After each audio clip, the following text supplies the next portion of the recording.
We'll have you in the hospital in a couple of minutes. Right as rainy nights. Oh, I'm going to die. Now, Dux, we mustn't talk like that, must we? I'm a nurse.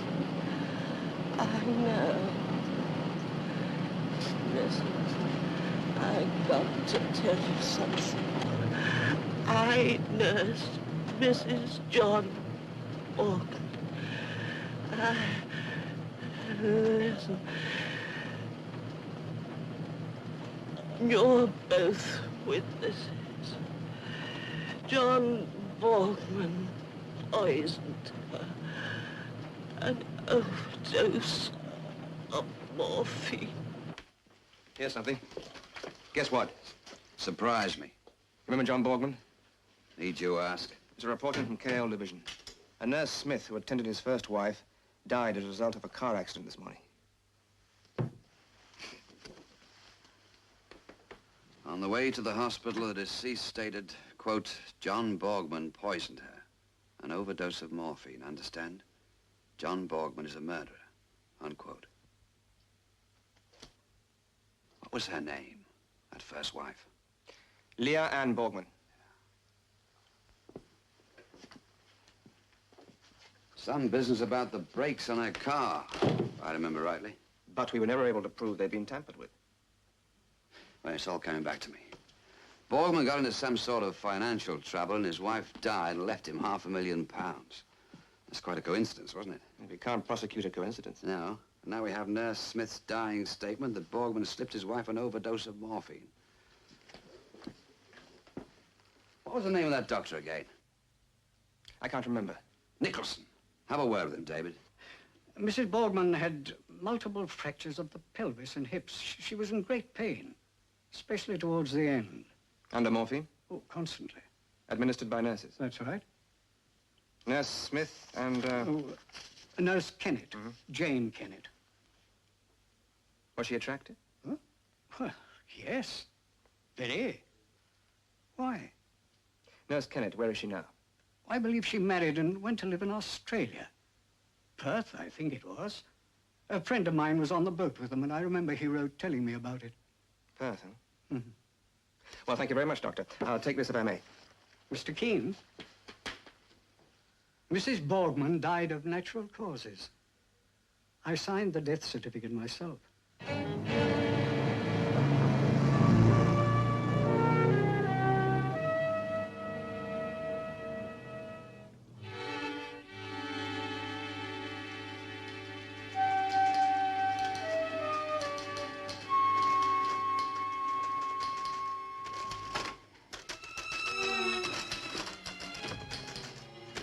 Borgman was last year's ledger before Timber Limited. Huh? Why? Does he need a reason? No, of course not. Just don't understand why he wants it. You will.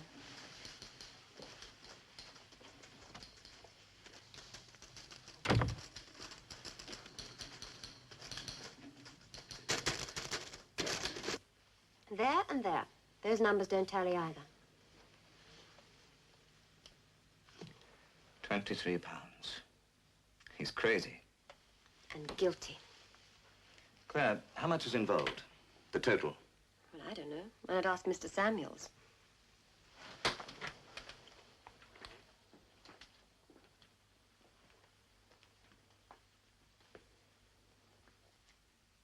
He worked for Dad. I've known him nearly 20 years. What's that got to do with it? Nothing. Get him in here.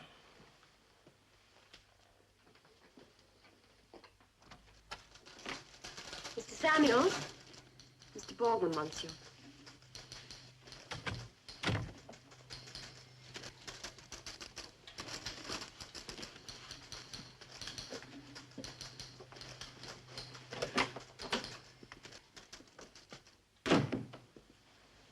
Yes, Mr. Borgman. Ah, Samuels. We're having a little difficulty, Miss Selby and I. We don't altogether understand your system of bookkeeping. Oh, it's quite straightforward, sir. Is it? If I might explain. If you can explain. This item here, for instance, number 9171. How do you account for that? I don't recall the item number, sir. A small amount, £23. I post so many entries. And this one here, £47, 12 shillings. It's so long ago, sir. Did you spend the money? £47, 12 shillings. Don't you recall that sum, Samuels? Or £23, Samuels? Or this one here? You are a thief. For 20 years, you've been trusted implicitly. First by my father and later by me. How long's this been going on, Samuels? 20 years? Oh, sir, not long. And how long is not long? Since last year, sir. Since my wife came out of hospital. There were so many things. The nurse, the invalid chair, daily woman who came in to cook and clean. So many things to pay for, sir. Your wife is ill. Yes, she's an invalid. My first wife was an invalid for years, but I didn't turn into a thief. You didn't have to, sir. And neither did you. If you wanted money, why didn't you ask Mr. Borgman for it? After 20 years with his firm, Miss Selby, I know Mr. Borgman. Are you saying that I wouldn't have given you the money? No, sir. Only how you'd make me feel if I asked for it. A man has to retain some dignity. You're a fraud and a thief.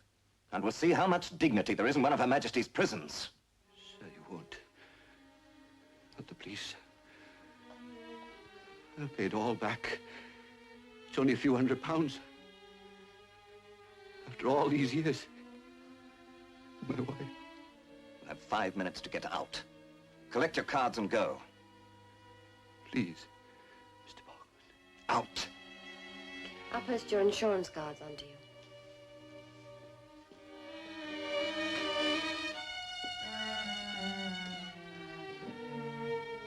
Poor devil.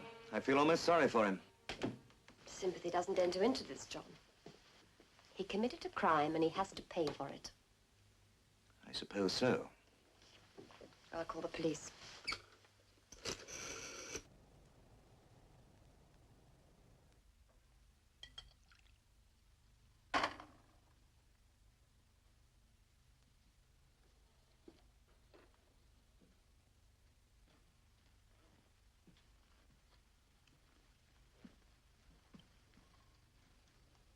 Another business dinner? Not tonight. Then what tonight? Some lucky beauty? A girl from the office? Claire Selby, perhaps? I don't take out girls from the office. And Miss Selby is my secretary. So was I once. We were all something once, weren't we? We were even lovers once. I suppose this is the way it was when you were married to Leah, and we were living it up in their flat in Charles Street. Poor gullible idiot, I used to think. If only she knew where her husband is tonight. Now I suppose it's my turn. Oh, stop it, Charlotte. You seem to believe there's a blonde lurking behind every curtain in Mayfair, just waiting to get her claws on me. Well, isn't there? That cool, cute Selby. She's got eyes like a cat. They're hard, like ice, and acquisitive. They're also very penetrating. She's discovered that old Samuels has been cooking his books and stealing money from me. Ben Samuels? Yes, which is why I won't be dining with you tonight. I have to go to Savile Row Police Station and make a formal complaint. Is it so formal that you need a dinner jacket? Afterwards, I'm taking Claire Selby to dinner. It's the least I can do to thank her. Oh, the least. And you'll thank her, won't you? One after another, you've thanked them all, haven't you, darling, in precisely the same way. Are you drunk? Oh, 2 sherries. No, John, I'm not drunk. I'm just damned well fed up of hanging about this beautiful, gorgeous, luxurious, ghastly house. Waiting for you, my love. To come home and kiss me and stroke my hair and my body and tell me how beautiful and desirable and necessary I am. Drinking puts on weight. You're getting fat.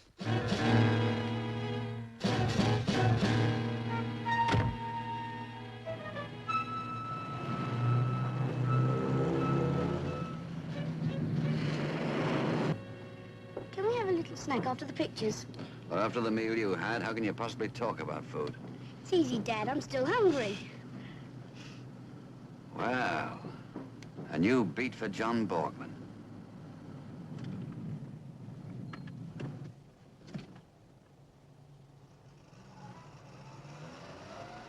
George, why are you so interested in this Borgman character? Because he murdered his wife. And I'm going to prove it.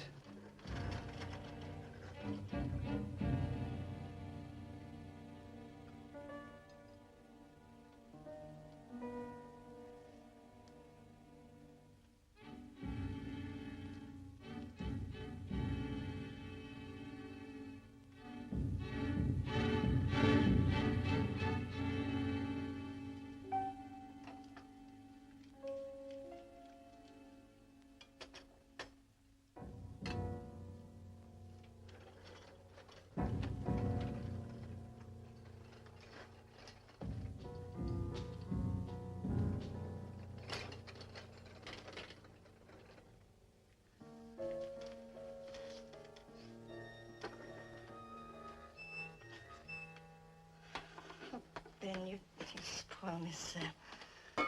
I was just passing that little shop by the bus stop, you know.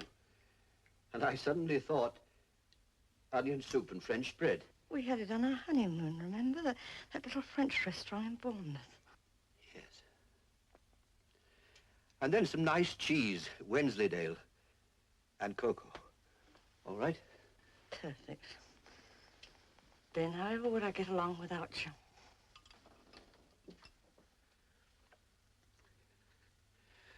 I'll wait until my soup gets cool.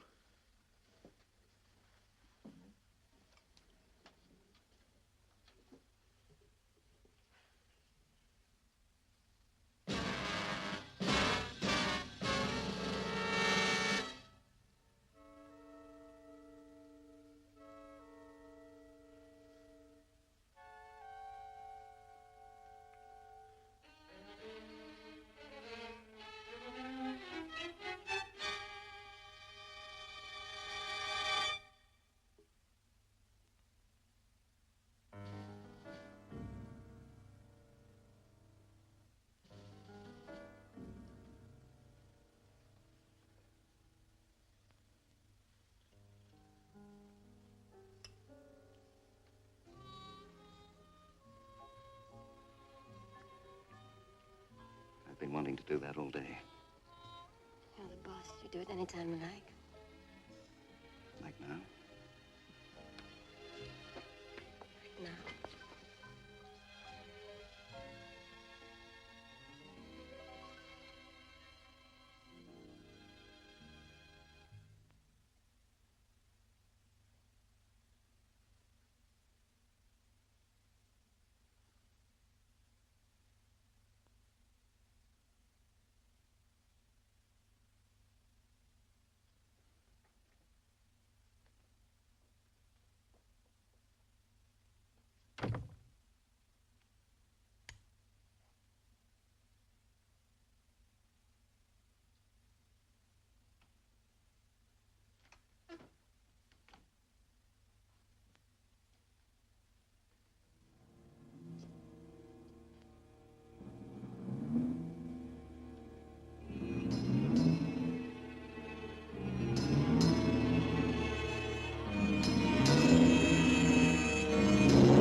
And I also talked to Dr. Nicholson.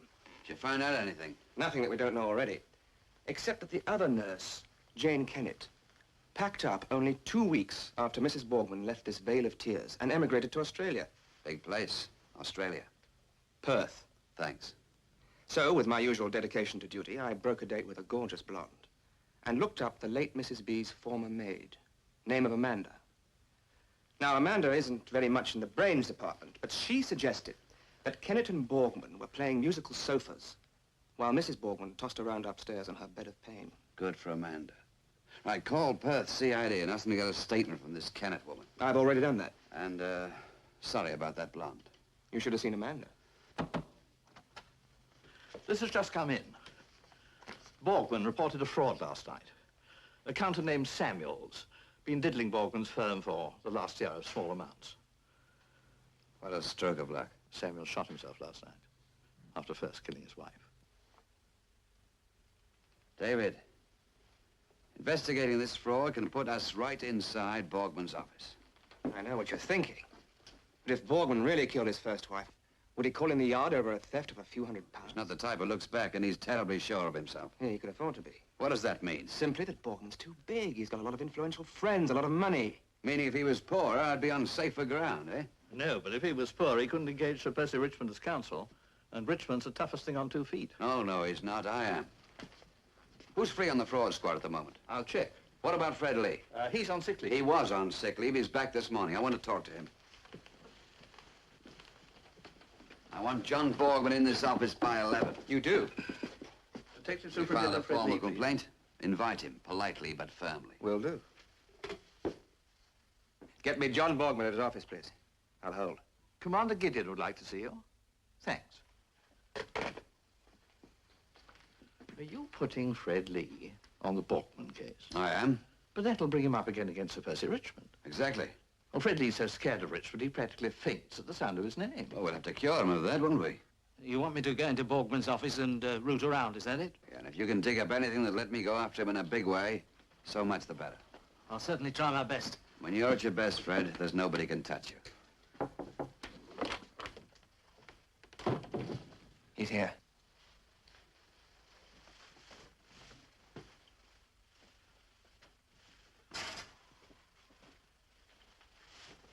Shall I, Stay. You too, David. All right, bring him in.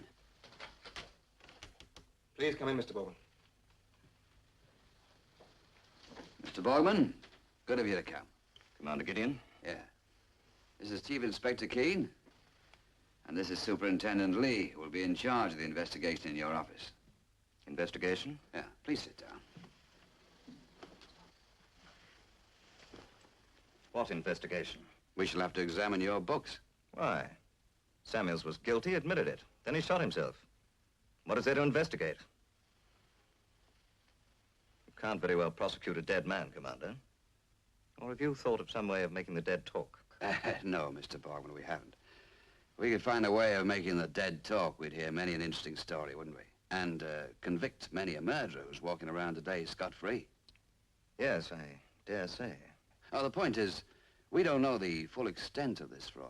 A few £100, nothing that matters to me. It matters to us, Mr. Borgman. And there's also the possibility of an accomplice. That's ridiculous. Why? Because I know my employees. You knew Ben Samuels. Had you the slightest suspicion that he'd poison his wife and then shoot himself? Of course not. He was obviously terrified of going to prison. Was he a threat to somebody else? A threat that had to be removed? Are you seriously suggesting that Samuels was murdered? I'm suggesting nothing, but this case has to be investigated. You're taking an unfortunate incident and blowing it up out of all proportion. Incident? You call the death of 2 people an incident, Mr. Borgman? Well, we have a very different idea about the sanctity of human life, don't we? That's not what I meant at all. It's what you said. There's a distinct possibility there are more people involved in this fraud than you suspect. You're talking absolute nonsense. You're welcome to your opinion. I didn't expect this sort of pompous idiocy from Scotland Yard. Is the Assistant Commissioner in his office? He is, and he'll be happy to see you. Good. And he will repeat what I'm telling you now, that Superintendent Lee and Sergeant Carmichael will be in your office at 9 o'clock tomorrow morning. They will expect and get full cooperation. What a smooth baby. What do you think, Fred? He's tough, all right. David, I want an exhumation order on Leah Borgman. But the death certificate said natural causes. Well, let's see what the pathologist report says. I just don't like the color of Mr. Borgman's eyes, and I'm going to have him for murder if it's the last thing I ever do.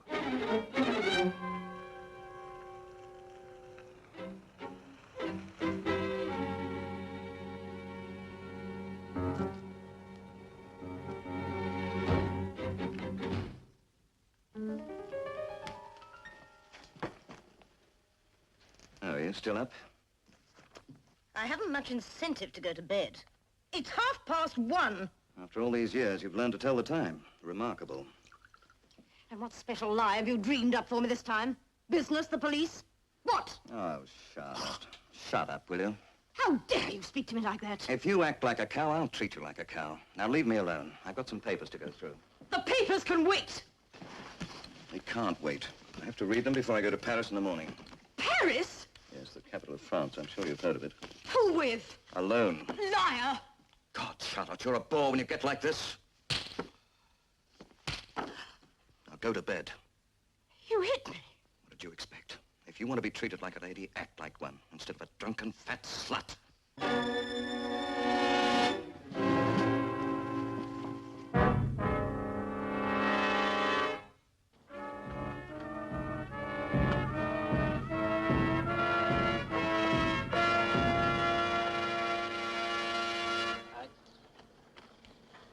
Well, we can leave it to our pathology boys now. Good. I need a cup of tea. How long do you want at the mortuary? Oh, about 3 or 4 hours. Pre-burial at noon, boys.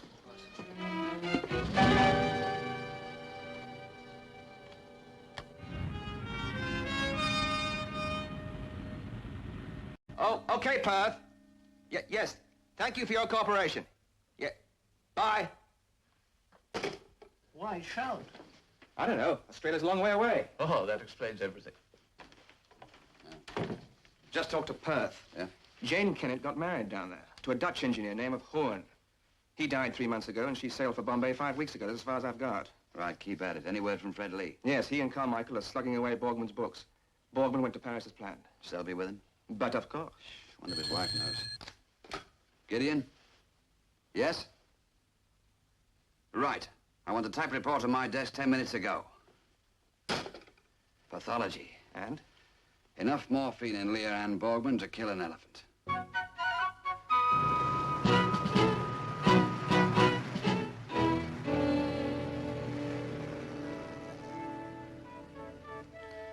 £634 4 and 4pence. Check. Here's an item. Transferred to private ledger. Mr. Johnson.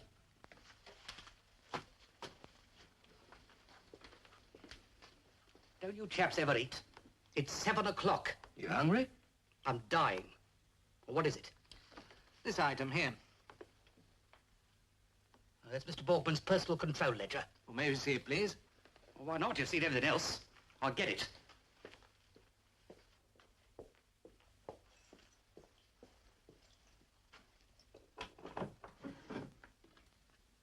Well, that's £600. Sally's with the debit in column 2. Check. I always figured Samuels would do something like this. Huh? Why? Well, something about his face. Sneaky. Not to speak ill of the dead or anything. Of course not. Thanks. You chaps going to be here much longer? 9:30 or 10? 10. Past your bedtime? Well, it's just that the wife and I were thinking of going to a bridge club tonight. Well, why didn't you do just that? Leave you two here alone. We'll have each other, won't we? I don't suppose you'll steal anything. It's hardly likely. Well, if you're quite sure and there's really nothing I can do, I really would like to be shoving along. So you said. You know how to lock the outer doors, then? It's difficult, but we've mastered it. You'll put that ledger back into Mr. Borgman's room when you're through. Of course.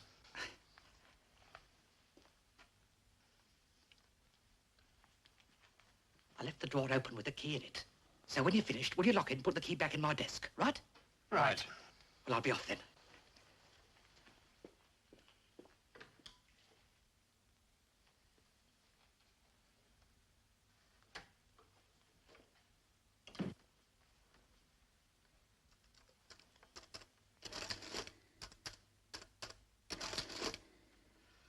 It checks.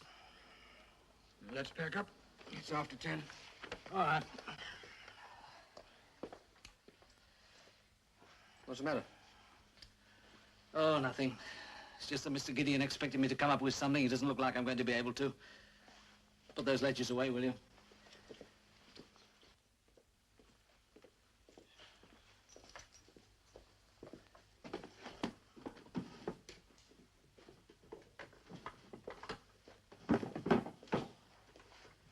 What's the problem?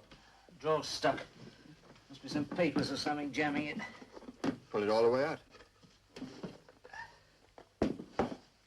Oh, yes, it's a file from the drawer below. Yeah, look. What? This drawer. A bit short, isn't it? It's only about half the width of this desk. So it is. It's the second drawer. Just a minute. Catch of some sort. Got it. Ah. What do you know about that? Nothing yet. We've got him. Well, not yet, I'm afraid, sir. Well, we're a lot closer. Now, you're sure those tablets are morphine? Positive. I tasted one. Great, great.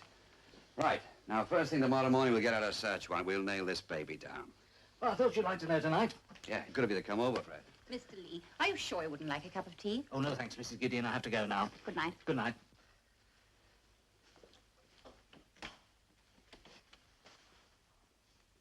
Good night, Fred, and good work. Thanks, George.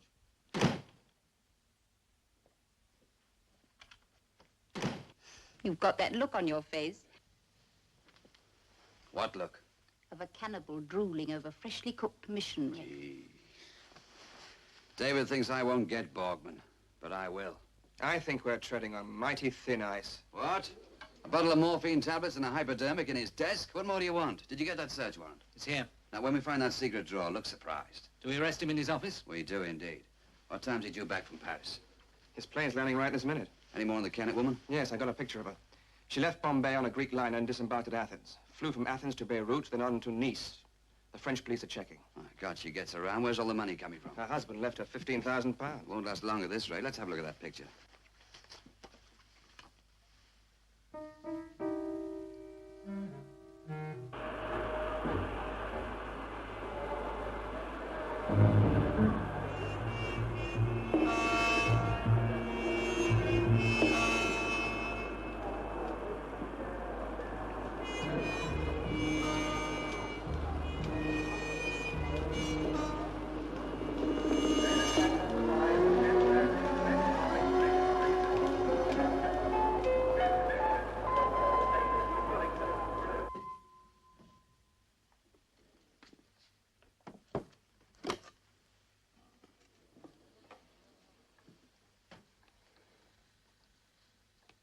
It's a trick. Mr. Borgman, please. I never saw it before in my life. It's a plant. Somebody planted it. I didn't even know that drawer was there. I have to tell you, Mr. Borgman, that anything you now say may be taken down in writing and used in evidence.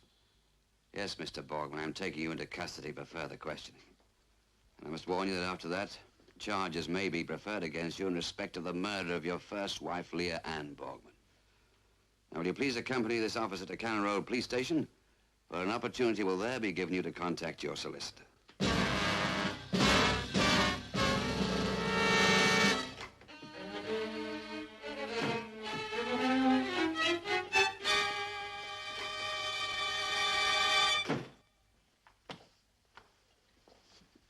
Could I see Mr. Borgman now? Well, he's terribly busy with all these police officers. Police?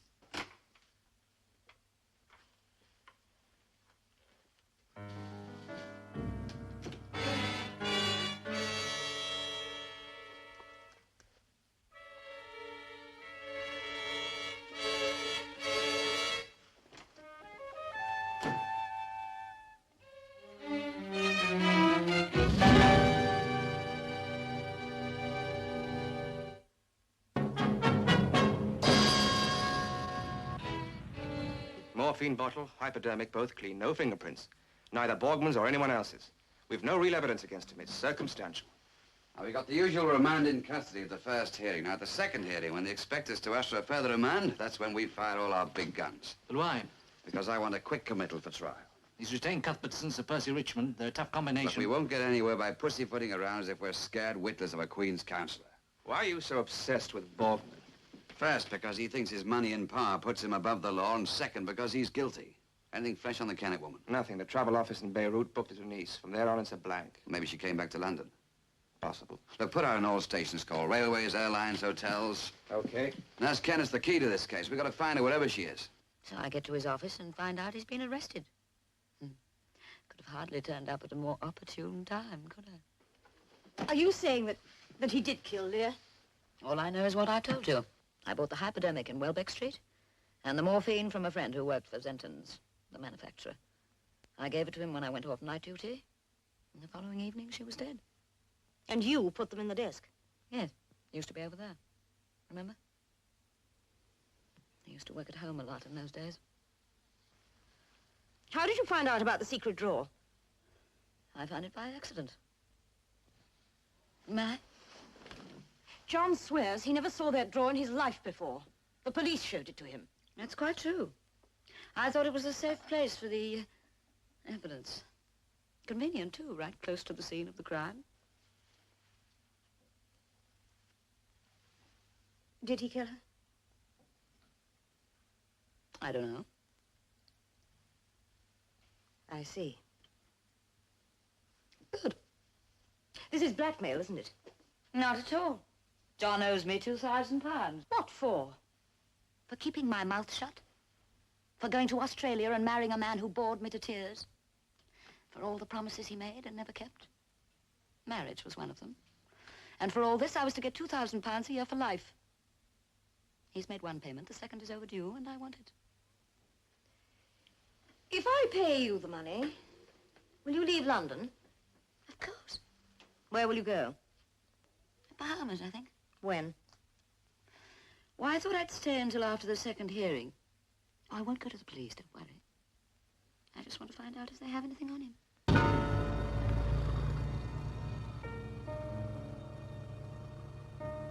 All Sir Percy wants to know is why the rush? Will you take him a message for me? Of course. Tell him to do as he's told. We are just trying to help you. I want this tossed out of court on the second hearing. I don't want a long, drawn-out murder trial. John, are you withholding something from me? Don't be a fool. I just want this over and done with fast. All right. Just one more thing. I have to ask you this. Well, go on, go on. Is Claire Selby your mistress? That's none of your damn business. Richmond wants to know. Why? Because when Lear died, there was a rumor that you and Nurse Kennett were more than just friends. That's ridiculous. Where is she now? Australia, the last I heard. She married somebody down there. You haven't seen her since. Of course not. What's behind all this? Merely that the prosecution might be rather vindictive about certain things. They might even suggest that you were carrying on with Miss Selby. Richmond considers it essential that you should be presented as a devoted and loyal husband. It's a bit late for that, I'm afraid. Tell me, how do Charlotte and Miss Selby get along? They hardly know each other.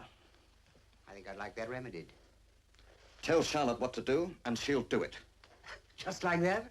Just like that. Because if anything ever happened to me, Charlotte would lose the best meal ticket she's ever likely to have. I've got to hand it to you, John. You're a very practical man. Mr. Cuthbertson, spare me the loving wife act, please. But, my dear Mrs. Borgman, there's not a shred of truth in this rumor. Think John could keep his hands off that?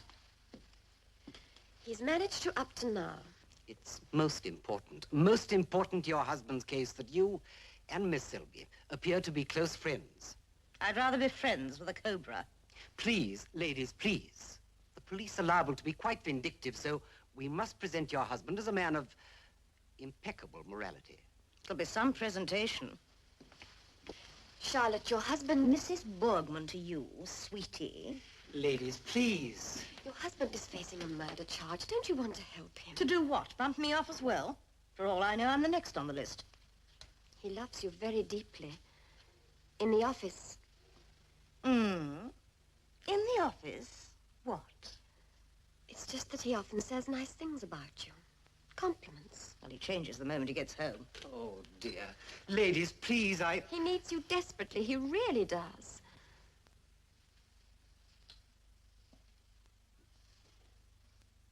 I'll help on 2 conditions. Yes? First, that he settles £100,000 on me. Outright. In cash. Now. 100,000? Well, I suppose that could be arranged. It had better be. Secondly, that he fires you and never sees you again. But it's my job. There are other jobs. I want you off my back and out of my hair. Take it or leave it. All right. It's a deal. Then we're friends. Beautiful, beautiful friends.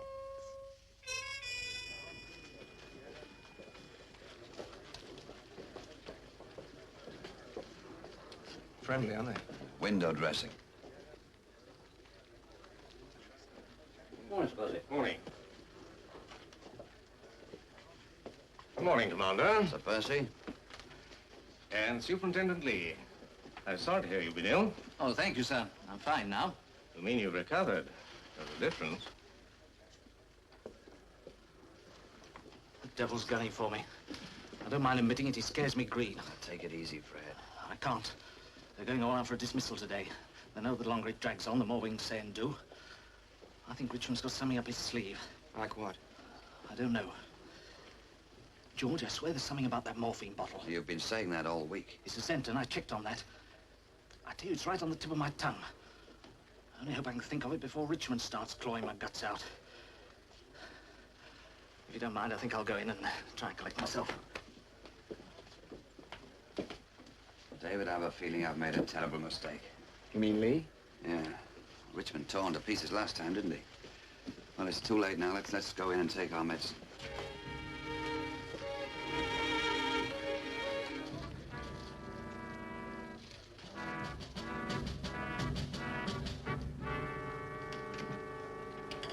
Number one remancer, John Borgman.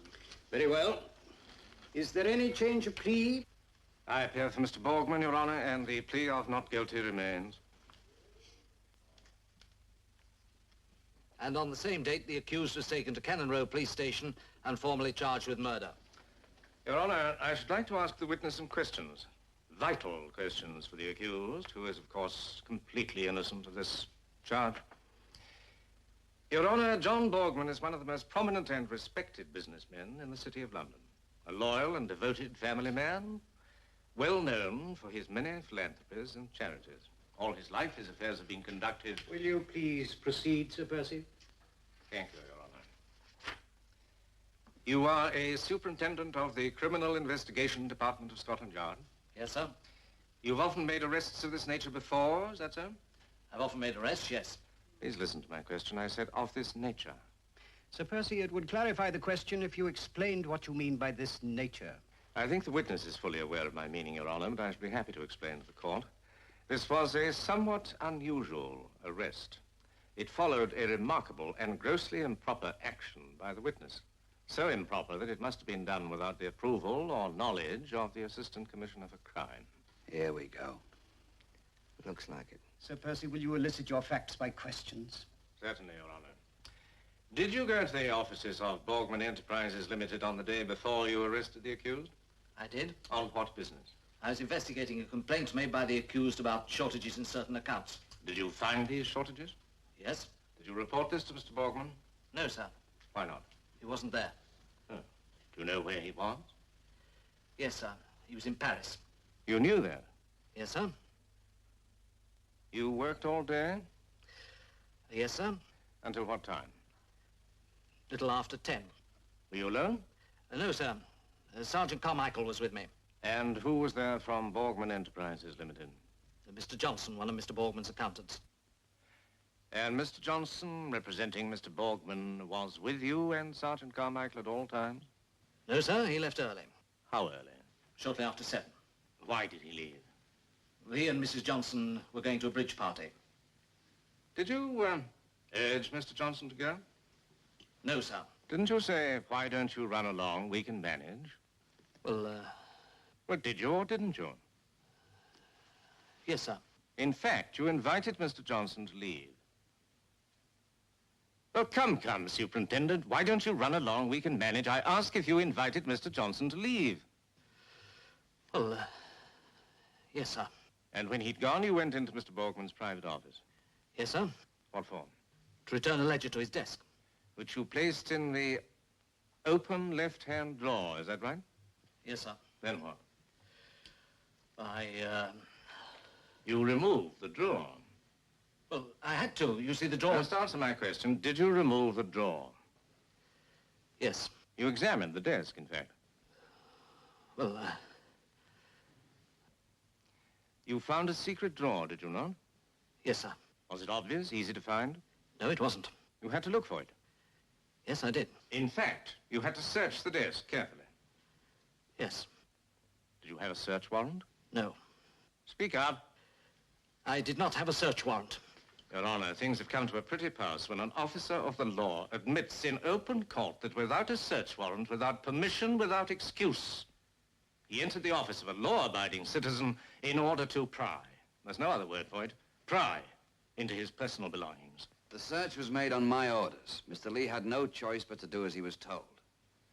When you're called into the box, you'll have an opportunity to admit your improper instructions to a subordinate. I think I can keep order in my own court, Sir Percy. Do I understand you wish to testify, Commander Gideon? If you think it's necessary, sir.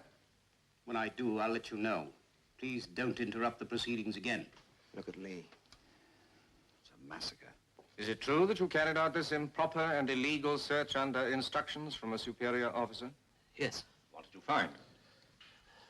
The, secret drawer. That we have established. What was in the drawer? Lee looks ill. Do you wonder? Have you forgotten what was in it? No. Don't think he'll last out. What did you find in the drawer? A hypodermic needle and a bottle of morphine tablets. Enough morphine to kill a dozen. Are you a doctor? No, no. Your Honor. Mr. Lee, we would prefer not to have your opinion about the number of people that could or could not be killed by the preparation you found. Yes, Your Honor. Are you ill, Mr. Lee? No, sir. Did you examine these two articles, the hypodermic and the morphine bottle? Yes, sir. Did you find any of Mr. Borgman's fingerprints on either article? No, sir. Did you find any fingerprints at all? One or two unidentifiable smudges. Are you aware that Mr. Borgman purchased this desk from the late Lord Alston some 5 years ago? Yes, sir. Your Honor, I shall later present witnesses who will testify that the late Lord Alston made a hobby of antiques, particularly those with sliding panels, hidden compartments, and secret drawers, and that many of his secrets died with him. Superintendent Lee, are you aware that the late Lord Alston was a morphine addict? Oh, that's taught. Answer my questions, please. Are you aware that the late Lord Alston was a morphine addict? No, I'm not. Your Honor, I shall later present medical testimony to substantiate that the late Lord Alston was a drug addict for many years. I shall also demonstrate that it would not be possible for my client to have known of the existence of the hypodermic or the morphine bottle because they were placed in the secret drawer over 5 years ago, long before my client bought the desk. Impossible. I beg your pardon? You're mistaken. Mistaken? That's what I said. Will you please explain that remark? I'll be glad to. What's hit him? He's gone mad. The morphine tablets were packed by Zentons. They vary their containers every few years. They didn't use that shape of bottle until 2 years ago, which was long after Mr. Borgman bought the desk from Lord Alston, and just about the time that Mrs. Borgman died. Order in the court. David, we've done it. Yes, and when we hit them with the exhumation report, We've got him. If we can find Nurse Kennett.